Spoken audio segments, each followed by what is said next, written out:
Councillor Casey. Thank you, Lord Mayor.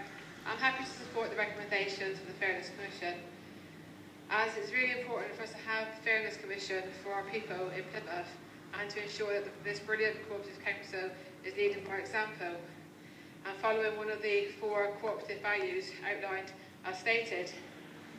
We will be honest and open, and we will act and treat everybody with respect, champion fairness and create opportunities. However, I do need to point out that it's really important that part of the Fairness Commission, that it's really important that we as a council ensure this council is leading by example. I need to point out that the Fairness Commission, then it's really important that the behaviour of certain members reflect this.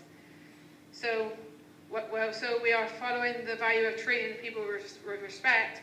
We show that we are not avoiding unnecessary profanity against our own colleagues and members of the public, behaving like school playground bullies and very immature ways on social media. Also, before this very own councils the next day, not very far from me, we've heard of a bunch of rowdy, undisciplined Labour councillors standing behind the doors, very disrespectful, when we couldn't even hear the chaplain saying it's speech. When we want to be seen as champions of fairness, we really do need to be should be using our positions of power and authority for political reasons or gain, or self-worth or self-esteem. When we are looking at creating opportunities, we really don't want to be seen to be trying to stop members of the public or members of this council speaking at events or stopping certain businesses to be involved. Furthermore, perhaps we would be more fair in our own council meetings by being more open and transparent, by allowing the opportunity for speakers at our meetings to have a chance to interject with debates after they have given their speech, and allow our own public supplementary questions, as this would of course avoid unnecessary situations such as members of the council shouting out and try and have their say, as this would ensure fairness and cooperation.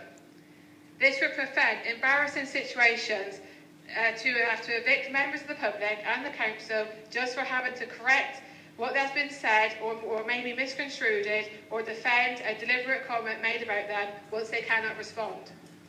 Also, is it fair to be warned for jointly clapping and giving recognition for a brilliant speech by one of our Tory councillors at a meeting and being removed because of them clapping jointly?